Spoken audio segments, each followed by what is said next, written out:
Welcome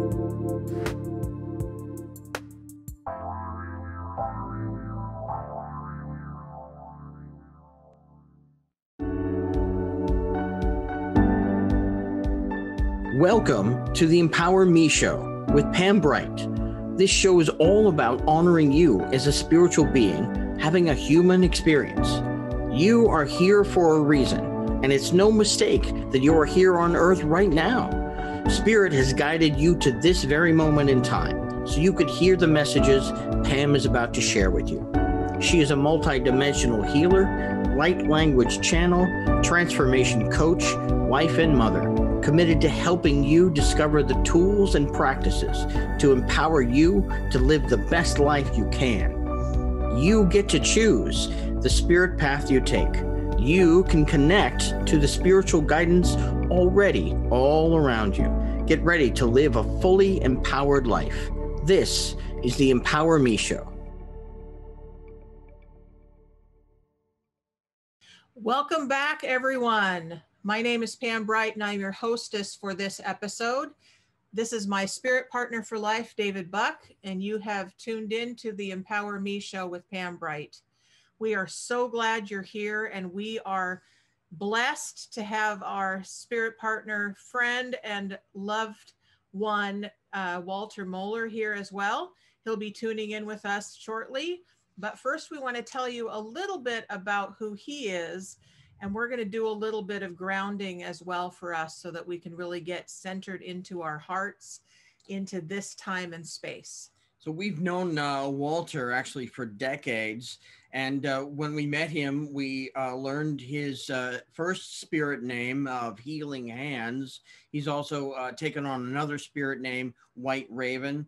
I know him as a Boy Scout leader, Navy veteran, grandfather, teacher, mentor, and the kind of storyteller that pulls you into the story he's telling until you recognize that it's your own. And I think of him also as sort of a living spirit guide. Thank you so much for being with us today, Walter. We're so glad you're here, Walter. Would you be willing to ground us a little bit and get us into this present moment? Sure. Yeah. Oh, I want to say thank you so much, Pam and David, for allowing this time to occur here with us here in this way and having me here as a guest. Wow, what a privilege. Thank you so much. I like to invite us to just settle into wherever we are in this moment in time, whether you're seated or standing, and breathe. Notice the foundation that you are inhabiting, what is under you at the moment as you feel the ground beneath you. And breathe slowly, deeply, grounding, settling in to this moment in time, in space, here, at this time. We draw this breath together. We exhale together. And what I inhale and what I exhale is mutually shared by all beings, all of us. As a teacher of mine shared with me once, watch how people breathe and you see where they are. He says, it's subtle, watch. And as you notice, people that just engage with their shoulders very briefly, it's only their shoulders that are engaged. Notice what you observe. He said, unhealthy people breathe just with their shoulders. He continues and tells me that healthier people breathe with their shoulders and their chest. This is the average population. He says, watch what you observe and notice. Notice how a healthier person will breathe with their shoulders moving, their chest expanding and contracting, and also their belly, far healthier to be fully engaged. Notice how you breathe. As you inhale and slowly exhale, being mindful that this breath we share together has been shared by many. Green people, as we call the trees, the one-legged ones, animals, plants, all of us, those that have gone before, those that have walked this path on this earth that are no longer with us, our ancestors. Breathing slowly, inhaling and savoring this breath they have also breathed. Breathing, savoring, and remembering even the dinosaurs have breathed this breath. As my teacher continues, he tells me not only the shoulders, the chest, and the belly are involved, but he tells me enlightened people breathe with also their feet. And when I first heard this fresh out of massage school, having done cadaver studies and held a dead person's lungs in my hands, I am intimately familiar with the machinery that makes this happen. But where are the feet? Oh no, I was incredulous. I thought, no, you're lying to me. You got to be kidding. But no, the teacher, of course, he's not spilling his guts. He's not telling you all the answers. He's lobbed one over the net. And now the ball is in my court. And here I am with this forever riddle that I share with you now as you breathe. Inhale and exhale, noticing. How do you breathe with your feet? That is a great, great riddle. And we will, I'm sure, find out more about the answer to that beautiful riddle as we go along. So today we're going to be honoring something that connects all three of us here and actually brought us to meet each other many years ago, which is Native American spirituality. And one of the things that I think of initially when I think about Native American spirituality is the buffalo, because when they hunted and caught a buffalo, they would honor every part of it. They would thank its spirit for giving its life. They would use the hide to make their teepees. They would eat the meat. They would use the other parts of it for jewelry. They really honored the entire buffalo.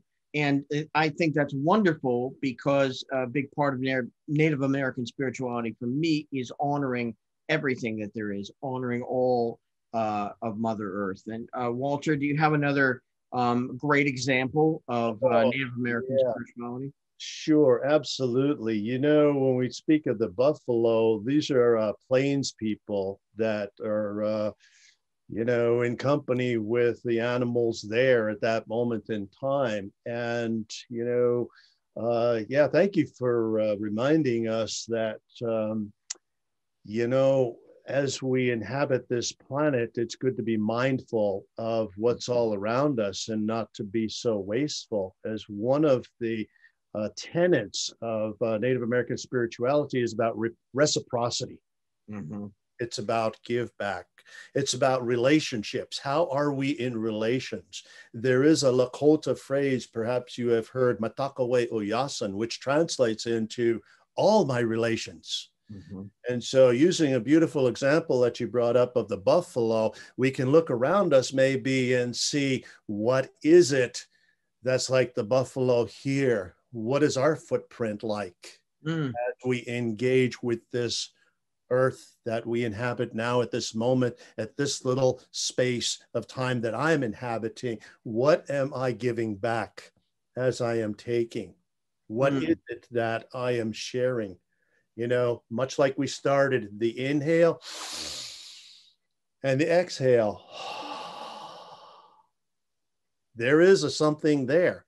Yeah. What I am expelling out, I am giving to the trees who drink in this carbon dioxide. And they, in turn, give back to me what it is that I need, the oxygen to breathe. Yeah. And so there is a perfect example of the reciprocity and the give and the receive, not so much the give and the take, just to be open, hands open, and to receive what is coming your way. So what are we leaving on the table? Yeah. It's not just take. It's receive. What is it that the divine is offering us? And how can we make use of this in a best way?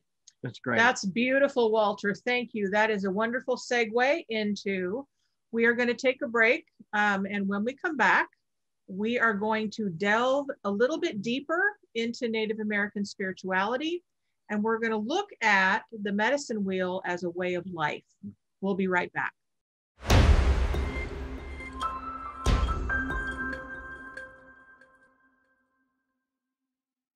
Welcome back. You are listening to the Empower Me show with Pam Bright and my husband, David Buck, who is my spirit partner for life. And we are joined today by Walter Moller, who is our dear friend and mentor. And he is going to talk to us about Native American spirituality and his journey. I have a question for you, Walter. Yes, ma'am. To start. So I always ask everyone that I meet, what is it like for you being a spiritual being, having a human experience? Oh boy. Yeah. Boy, it's taken me a while to get to that place, and it's still quite a journey. I can't say that I'm there, but it continues to unfold. Yeah, ask me some more here on this. Let's clarify on the direction we want to go, because this is so vast. Oh man, Yep. I get lost in this wormhole. So I can tell you what came up for me, because when we introduced me on this show, she asked me as if I were a young person, and I would have no idea. Like, my journey now is so different from when it was before. I recognize that to move and to breathe and to speak and to think is a spiritual aspect, that I am literally a spiritual being. I am not this lump of flesh called a human. I happen to be inhabiting this form at the moment. And this is far and away from what I used to believe. I'm partnering with that. I'm still working on it as well. Yeah. So a couple of decades ago, there's a wonderful teacher that landed at my doorstep and really opened up a whole lot of doors of awareness for me. Grandfather Roy Wilson, who shared with me some medicine wheel teachings, and oh my goodness, the light came on, and they continue to come on. So for those that are unaware of the medicine wheel, think of a compass rose, a circle with a cross in the middle. And therein is something of a template for life.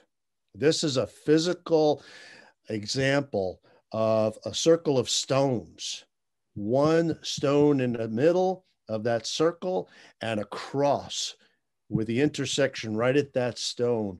And that is a template of life, and it is reproduced over and over and over again, like fractals, like holograms, like a hall of mirrors. If you were to recognize one of them and you look away, and you can see it in nature, you can see it in everything, including yourself. Grandfather wisely told me, remember, Walter, he would say in his deep baritone voice, you are the wheel and the wheel is you. And so in a head scratching moment, like a previous instructor had shared with me, they left a riddle on my doorstep that I'm still, scratching my head and befuddled. What was he talking about? Here is this riddle again. How am I the wheel? And how is the wheel me? And so here I am looking at this and thinking, well, okay, I got 2 arms, I got 2 legs. That's 4 appendages. Uh-oh, wait a minute. There are 4 legs on the cross in the middle of this circle. Now my legs track forward and back, forward and back, forward and back. And yeah, that's the north and the south, forward and back, forward and back. The east and west are the right and the left. And right in the middle is my head and my heart. Like the upright standing axle running right through the middle of the wheel. The axis mundi. It's a 3-dimensional thing now. It's not just a flat 2-dimensional width and length. Oh no, it has height. I am the wheel, and the wheel is me. And the 4 seasons of life show up here. I was born once in a long, long, long ago time in the dusty cobwebs of history. There was a little Walter that showed up, and there in the east, just like the sun rises in the east, there's the beginning of all new things, all new projects, all new life. I was an infant once, and as the sun travels in its clockwise, or as the natives call it, sunwise way, suddenly I am growing into the south. And here I am in my teenage juvenile years. And yeah, I got this figured out. Oh yeah, I'm on it. And I'm just hormones raging, and I'm just, energetic, and I'm just, all over the place, like the high noonday sun that beats down upon me with intensity and ferocity. I've got that same energy, and I'm going and going. And pretty soon, as the sun travels in its clockwise fashion, it goes to the west. And it's now a little bit older, sedate, perhaps a little wiser, I like to think, as one sits in the autumn time on their porch and surveys the work that they have done with their favorite drink in their hand, reflecting upon what has happened and the harvest that has come in and all the projects that have occurred, the relationships that have come and gone, my own children grown and gone, and all the things that have happened in my life. I am now in the autumn years of my adult life. And so in the West, it continues as the sun sets, and it goes to the dark place of the north, the season of winter, the place of night. And here I am in my elder years with my white hair thinning, not so thick anymore on top, a little bit of a bushy beard. And now there are little ones running around calling me grandpa. And here I am, being invited onto a podcast, miraculously enough. I don't know how that happened. Here I sit in my elder years and sharing something of story of this is what happened for me. I don't know if it's something important that you can relate to, but it's a story. Check this one out. It sounds like a full circle, which is fantastic. Yep. I am the wheel, and the wheel is you. If you can see the wheel in someone else, wow. Well, wow. I remember hearing when I first got introduced to the medicine wheel that we all go through different parts of the wheel at different times. Yes. And that eventually all of us will go on every direction and connect to every stone and every animal. Yes. And every experience that's here on this planet. Yes. That is the glory of it. Yes, thank you for mentioning the stones. There are 36 stones in its entirety. Now, there are many medicine wheels. There are lots of variations on this, lots of different tribes, lots of different teachings. It's always the same configuration. Sometimes the colors change. For me, the wheel is yellow in the east. It is, for me, red in the south. And for me, black in the west and white in the north, like the winter snows and the hair on the white-haired elders. And so this is my personal wheel. Others will have different colors, but the shapes will remain the same. As 12 stones are around the outer circle, there are 12 months of the year. And for every stone, there is a totem animal. For every stone, there is a totem plant. For every stone, there is a totem mineral. So there are 3 different ways to approach that little pie segment of life. And that's your power, wherever you were born. So there's an astrological picture of this as well. Yes, yes.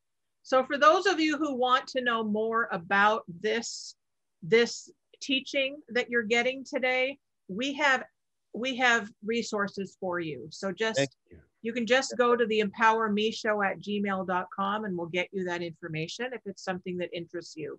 It's rich, rich, rich spirituality and something that you can hold on to. What a wormhole. People will study this for a lifetime. Yeah. Like people study the sacred texts of the Upanishads or the Torah or the Bible. It goes on and on and on and on. Many layers to this onion.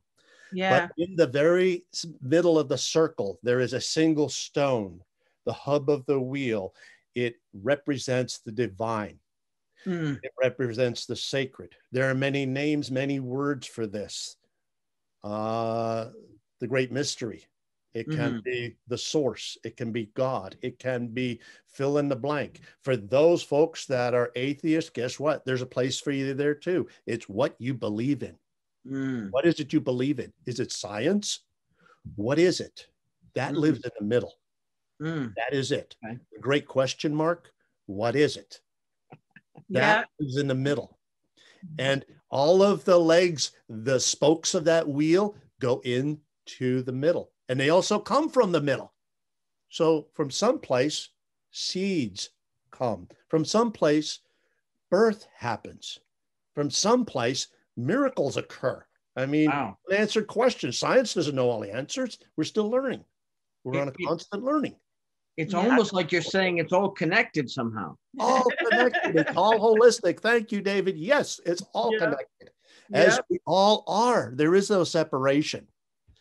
All of those stones in the circle look like individual stones. Yeah, kind of, sort of. But guess what? We're all connected. Yeah. There was a day when a light bulb went on for me as one of my teachers brought me to this question of who are you? And for an entire week, each of us had this question.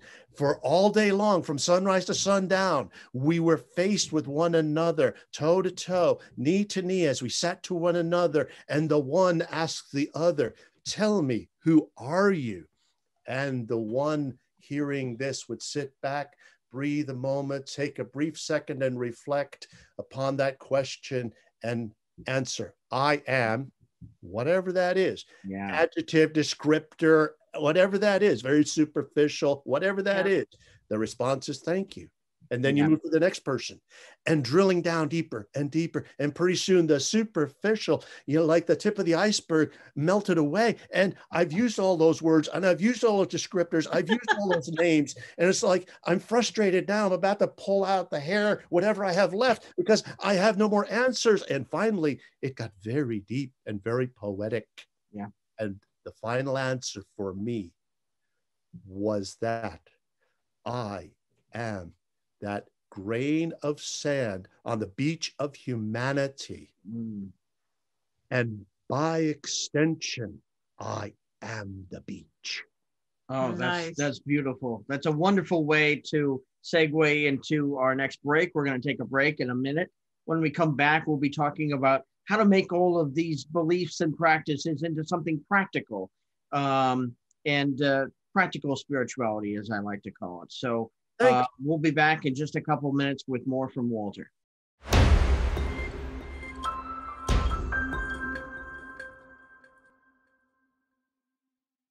Welcome back to the Empower Me Show with Pam Bright and David Buck. He's my spirit partner for life, and we are joined here today with Walter Moller, who is our dear friend and Native American elder that we absolutely love. So I'm so glad you're here, Walter. So we would like to talk about practical spirituality. What can you do with this information that you're receiving today, and how can you use it in your life right now? Thanks for that question. Let me back up a little bit here and clarify the fact that I am not Native American. And I just wanted to put that out there and say that my story is that I am an immigrant. I come to this country from Germany, and I landed in upstate New York in the foothills of the Catskill Mountains. I grew up. Uncle Sam's Navy found me here on the West Coast, and I stayed. So that's the Reader's Digest version. How I come by way of the Native American spirituality was in a meandering kind of happenstance way where our paths crossed into a beautiful intersection of coincidence, if you can call it that, because I've come to understand there's no such thing as coincidence. It's all in divine order. Yeah. When you look back in the rearview mirror, it's like, oh my God, the road actually crossed that way. It wasn't me stumbling and, figuring, no. It was actually like, yeah, we're supposed to be that way. And so some teachers and elders have come along, and what they shared with me was The nature, like us, is very much alive, and it's all around us. Everything has a certain life and a certain vibration and a certain way of being. And if we can be in good relationship with that, oh my goodness. Oh, yeah. Back to your question of how to do this dance in a useful way. It's all about relationship. All about relationship. We do not live in a vacuum. We do not live in a bubble. We may think that we do, maybe in COVID, it seems that way, but all of us are connected like the breath. What I breathe in was just expelled by someone else. And what I breathe out, I share with someone else. And how can we do this dance in a good way? Well, part of it is doing our own homework of recognizing where we are and who we are and doing our own work. Because when you're in a relationship, you are your first person that you are in relationship with. Yeah. And if you don't have a good relationship with yourself, if you don't look at that one in the mirror and recognize, oh, there you are. Aren't you beautiful? Aren't you handsome? Not in a narcissistic way, but in an appreciative way. Yeah. Oh, yeah. Yeah. Oh, look at that scar. Oh, I remember that when that happened. Yeah. Oh, look at that chipped tooth or whatever it is, the blemishes. And, you could deride yourself down until you're nothing, but appreciate who you are and come to that place of acceptance and love for yourself. Yeah. Because if you don't have it for yourself, you cannot give it to someone else. You just can't give from an empty well. Yeah. So very true. In that place, once you have a relationship with yourself, then you have a relationship with another, a certain specific other. It could be a parent. It could be a lover. It could be a sibling, someone in your inner circle there you can have a relationship with. It might be a houseplant. It might be a goldfish. It might be a pet, a kitty cat, or a doggy, That's true. It's the connection that's important, isn't it? Though? Yes, yes, yes. And just like the Lakota would say, Matakawe Oyasan, which translates into all my relations, recognize that stone out there is not just a rock. Oh, yeah. No, it's a foundation upon what you stand. Yeah. Without rocks, we have nothing. We have no foundation. We have nothing. That is the bones of Mother Earth. Yeah. Rocks are the oldest beings on the planet. They have seen civilizations come and go. They have recorded everything. These guys are the ultimate librarians. You crack one open, that's a geode. Oh my goodness, there's a fossil. It's a dinosaur footprint. Yeah. Or whatever you find. You see? Yeah. You be in relationship with what is, what has been, and what is about to be. Yeah, that's beautiful. I knew that when we were creating this show, that we would have a show focused on Native American spirituality. And here we are, all white people, and we are not Native Americans. However, at least for me and for Walter and for Pam, early on in our inspiration of becoming more spiritual, came in Native American spirituality, because it just makes sense. It's about connecting to nature. And when you connect to nature, it really becomes a foundation for living. So we want to honor those traditions and recommend that maybe for people who haven't looked at that for themselves or some spiritual practice based on that, consider it, because it's deep and rich and very simple, but not simplistic, not like basic kind of simple. Like there's just some simple things you do, like breathing in and breathing out. Absolutely. And thank you for that reminder. I must confess, I am remiss in my responsibility, as early on, traditional folk would be introducing themselves in such a way that they honor their elders, their ancestors, and those who have come before. And so I am not just Walter Moller. No, I am the son of so-and-so. I am the grandfather of so-and-so and so-and-so, etc. And being adopted and being an immigrant, I am something of an anomaly in that I am not connected in that way. However, I am still connected, which brings up the point that I am here sitting in my chair on the traditional lands of the Tawana people, of the S'Klallam people, and Chimacum people. And so I must mention them and honor them and recognize that, yes, I am walking upon their land, historical, traditional land here in this way. And so the question is, what does it mean to be Indigenous? No, I'm not one of these card-carrying reservation folk with blood quantum. No, no, no, no, no, no, no. All of us are children of this planet. However you decide to believe in God or not. I tend to believe that way. And so I like to think we're all children of God. But if you don't believe in God, that's okay. You don't have to. You know, if that's old news and passe in history, like dusty, musty old books, okay, fine. You know, but don't throw the baby out with the bathwater. Consider the baby amidst all the muck. And oh, what is precious? What is it that is valuable? What is relevant now? And that is life. Recognize life. And recognize relationships, because we're all in this together. And so how can we best do this together? How can we be in good relations? Do your own homework and hold the space for compassion and a good way to have a relationship with another, whether it's a two-legged or a four-legged or a winged, however it is, we're all in relation together. So what does it mean to be Indigenous here? I say to be Indigenous here on this planet is to be in good relation with this planet. Oh, yeah. Be in good relation with all that is around me. As I don't consider myself as a property owner of this couple acres we inhabit, I am a steward. Yeah. I am not lording over in dominion with this. Right. No. My perspective is, hello, plant person. Oh, I see you growing. Oh, aren't you beautiful? Look at the blossoms you have today. Yeah. Oh, do you need some water? I got some for you right here.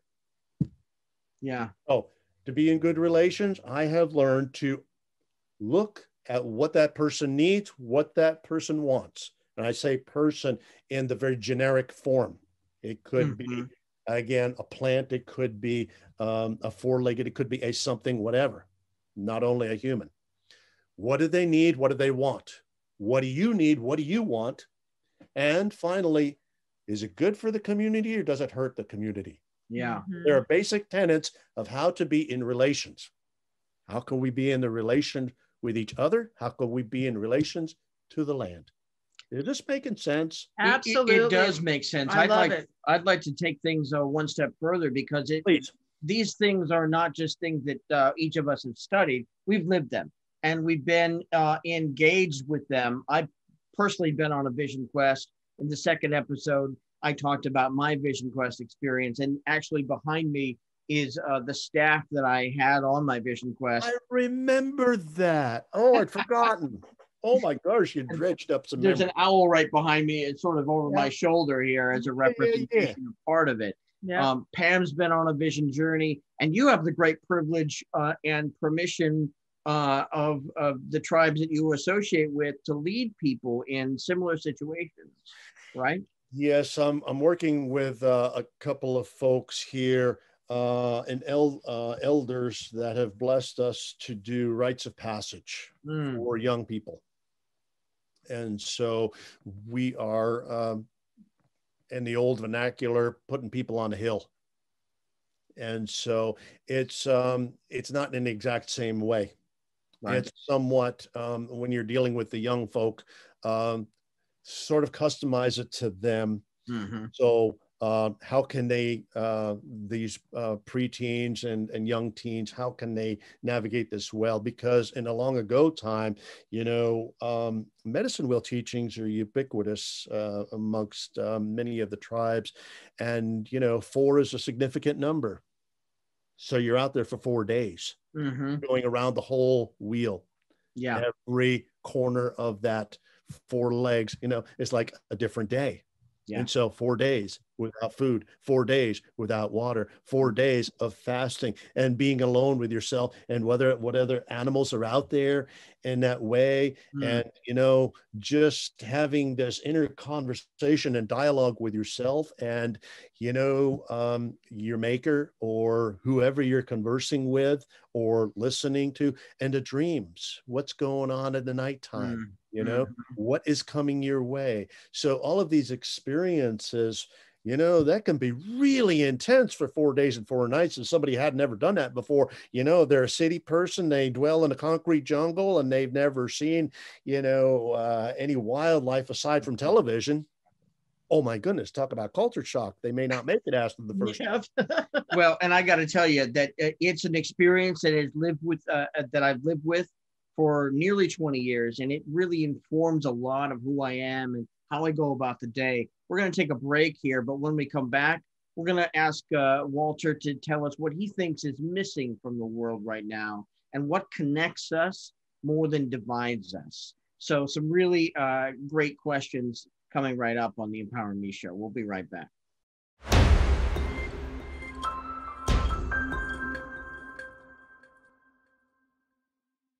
Welcome back. You're listening to the Empower Me Show with Pam Bright and David Buck, my husband and partner for life. And we're joined today with Walter Moller, who is our dear spirit friend and a Native American spiritual elder friend of sorts. And we call him a Native American, even though he calls himself an immigrant, but we are all Native from somewhere. And so we're so glad you're here and with us today. So what would you say, Walter, is missing from the world right now? Yeah. Thank you for that question. And on our Zoom call now, as you're seeing me, you can look over my shoulder and there's this whiteboard that I have something of a top leaning on its side. It's not spinning as tops do on their axis and rotating. The top has stopped spinning and it is leaning on its side. And underneath it, it says, it's all about balance. And so if you were to spin a top, and it would be in perfect centrifugal force going round and round as quickly as it goes, it dances on that axis. And that is a three-dimensional medicine wheel. The flat part of that wheel is going around as four directions are going around, and they're flying around really quickly. And for someone's perspective, maybe that is life. For some of us, it spins slowly. They have a long life. Maybe a fly who lives only 2 weeks, it goes around really quick. But it's spinning and it's going and it's dancing and it's upright axis. And it's in perfect balance. It's in perfect order. So as we experience our life right now, our world is wobbling. Our world is really not so smooth. We encounter what we believe to be friends, and all of a sudden we're fighting. We're at each other's throats, just ferociously defending our quadrant and our reality of what we believe to be true. Someone else in their quadrant of political belief or wherever they're at. And so from political aspects of countries fighting to people fighting to what we believe in, what is true, all is in contention, and we are wobbling. Our species is wobbling. Our connection to the earth is wobbling. Our world is wobbling. We're experiencing climate change, a whole raft of challenges that have not been around in a long time, if ever, in our memory anyway. What do we do? What's missing? That's a great question. I point to this sign again and say, it's all about balance. Yeah. How can we get in balance? Back to what we were just talking about. How are we in relationship with ourself? Are we in good balance with ourself? Are we in good relationship with ourself to be in good relations with others? How do we do that? Well, that very center, as I talked about before, represents the divine. The very center. Where is our center? Are we connected? Are we firing on all four cylinders? As we look at every one of those four legs as four parts of who we are, the physical, the mental, the emotional, and the relationship one. The fifth one is more personal. Because when we get really deep into it, to be in a relationship, we have to be in love. We have to care about something. If we cared about the environment, we wouldn't look at it as a resource like a shelf on Walmart. So, oh, I'm just going to help myself with these trees. Yeah, I'm going to just drink up all that water because I need it. And my company is going to benefit from it. And so we're going to use it. Never mind who else it affects. So if you look at it as a living thing instead of just a resource, now we're in relationship. And, oh, I could take this water, but I got to give it back. Yeah. What do the fish need? What do the birds need? What do my neighbors need? How am I in relationship? And because you come from this place of love, love is many, many things. Love can look like caring. Love can look like compassion. Love can look like so much. Yeah, I care about that person. I see that person, whether they're black, brown, or whatever color, whatever age, whatever gender. I can see something. I may not like what they're doing, but you know what? There's a piece of that. Well, I can appreciate that, or I can tolerate that, and not just be in total opposition. That puts me in balance. That puts us in balance. That tends to put the world in balance. It's those things of caring. And dare I say, when you go beneath love, what do you find as you dig deeper in that layer of the onion? It comes from spirit. It comes from the divine. It comes from whatever your name for that is. Yeah. That sacred mystery of the divine. Because you look at all the sacred texts, I don't care which religion you go to, you look at them and they all talk about love. Every single one of them, underneath it all.